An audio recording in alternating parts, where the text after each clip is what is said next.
Not too long ago, we talked about the absolute madness that is the Convectrix. 1,000 status effects per second and all. But under that video, a lot of you were also hyping up the Phage as well. So you know what? I built it, and in this Warframe guide, we're not only going to talk about the Phage with 2026 builds, but I'm also going to give you a comparison between it, the Convectrix, and the Phantasma. Which of the three is the best for you? Big shoutouts to all our lovely channel members, and now, let's go! But as always, let's first talk about where you get the darn thing, and I can proudly say this chapter consists out of only 4 words. Infested Lab Clan Dojo. Next. But alright, yeah, that was a short one, and let's now talk about what the Phage even is and how it works. See, as I already announced in the intro, the Phage, similar to the Convectrix and the Phantasma, on paper it's a shotgun, in reality it's a beam rifle. This one, however, has 7 beams by default, and the quirk about it is that at the start when you start firing, all those 7 beams are pointing outwards in a sort of cone shape. If you then zoom in, those beams will converge in the middle into one main beam. However, whenever you let go of the trigger, they will fan back out again into their original position. One thing you can do though is, you can start fire, then zoom in to converge the beams, and then zoom out again because they will stay in the converged position as long as you hold down the fire button. If you ask me personally, I prefer the beams completely converged in because I kind of sort of feel that the beams in their fanned out positioning, I think a lot of DPS is lost that way. It might feel different about it, but that's just my personal perception. One thing though that is really good with the Phage, we have a magazine and a half. Like, the mag size is really generous, and even if we go full Murica style, we're not gonna have to reload all too often. Now, let's also take a quick look at the stats, and what we have here is, to be fair, it's not bad, but it's also not all that impressive either.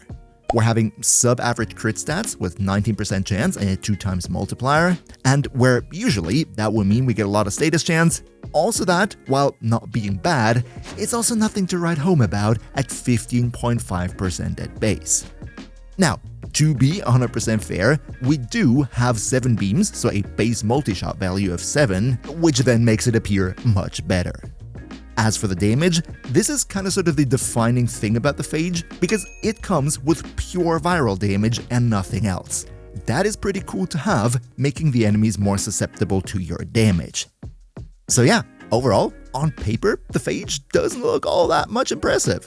However, surprisingly, when I played it in practice, I was actually pretty darn satisfied, and I think that mainly came down to one special build that I put together. So, how about we take a look at the build section next? Before that though, would be really cool if you could leave a quick like for the video, because it always helps Uncle Blacky big time with the YouTube algorithm. We all know how that works, so thank you so much for your support. But alright, let's finally get to the main section of the video. Let's talk about the builds.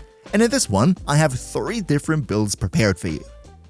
Starting out, I want to do with the, I think, most basic one and also most straightforward, which would be a heat damage over time build. What we do right here is what you would expect for a DOT build. We'll go with Primary Crux, which gives us a massive 300% extra status chance and additional 60% ammo efficiency, which is really big for this weapon, because given that we already have that much of a big magazine size, right, 144 in total, if we then also get 60% ammo efficiency on top, then if it's a short mission, you can make it through it without ever having to reload. It's very convenient. Then for the modding, what we do right here is Galvanized Hell for the multi-shot.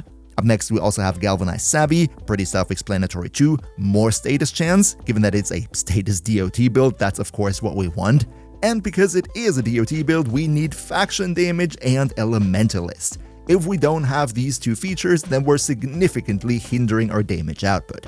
If you don't like faction damage mods though, or you're up against a faction that doesn't have a faction damage mod, and just leave it out and use Roar as a subsume on whichever Warframe you're playing. And then finally, I also decided to build for crit because the stats for the crit were not as bad so that you wouldn't want to build for them, and I think with a good bit of crit, we do overall optimize our DPS. Lastly, of course, we want to have a heat DOT build, so we do need heat to begin with, which is what we do right here. And then the last slot is kind of sort of a flex slot for me.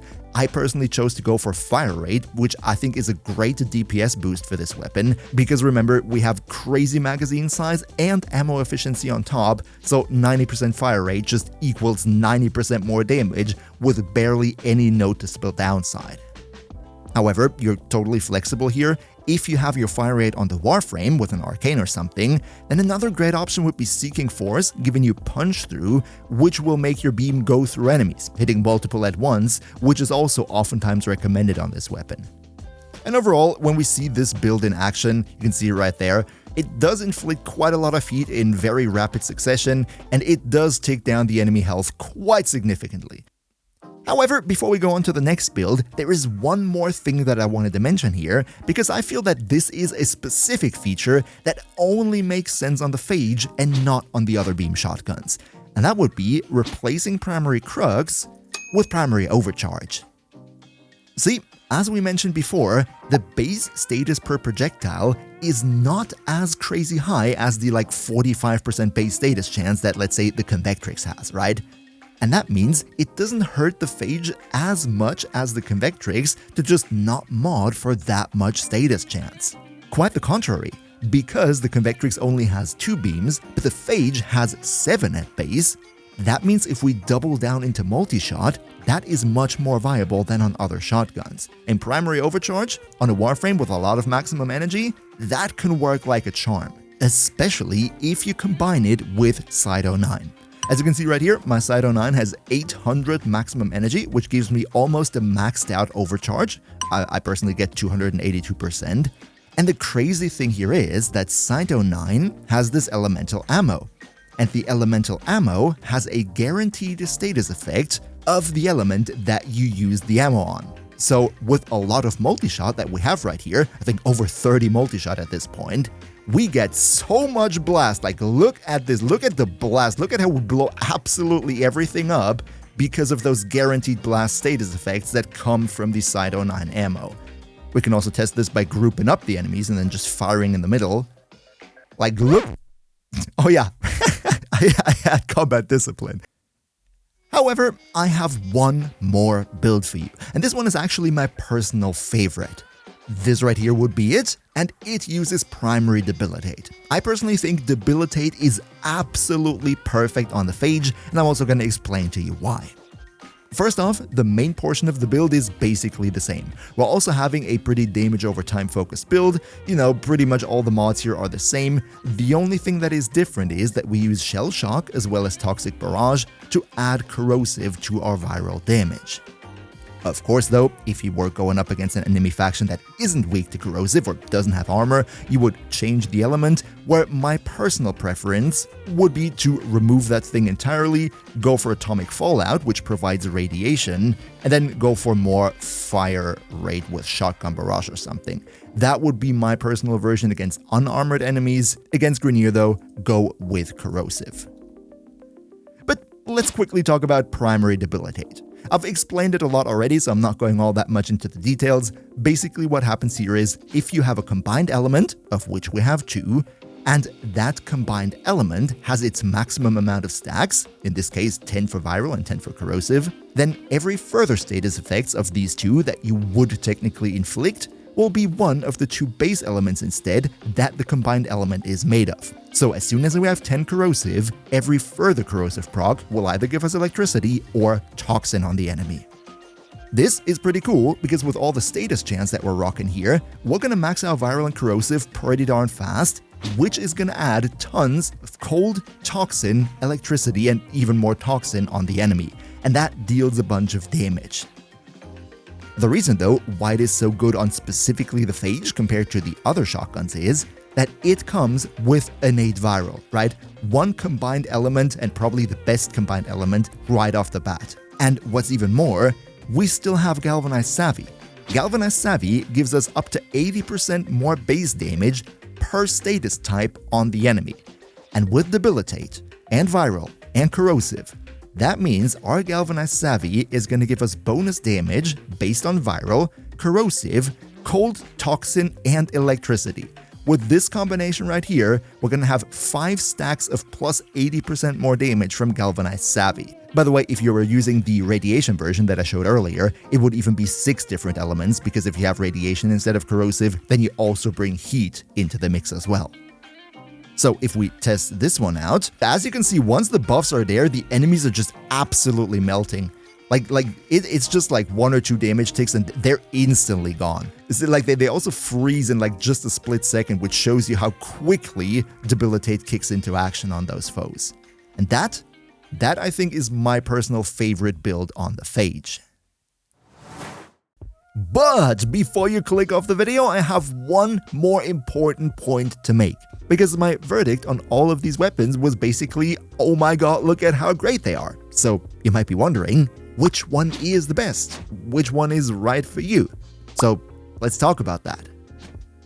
Now, first of all, I want to leave the Convectrix out of the picture to begin with and only look at the Phage and the Phantasma, because these two are very much comparable. When we're looking at the stats, then we see the Phantasma has the clear edge when it comes to damage. 90 base damage in total versus 35 for the Phage.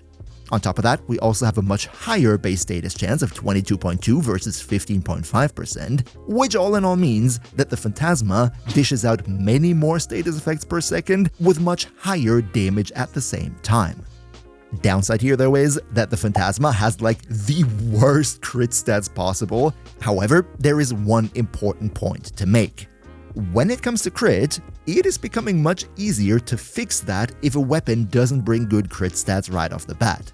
If you give it good external flat crit chance bonuses, like Arcane Avenger, and on top of that, also flat crit damage bonus from Tenacious Bond, maybe Arcane Crepuscular, then you're all of a sudden looking at this ridiculously strong status beast through the lens of having competent crit at the same time.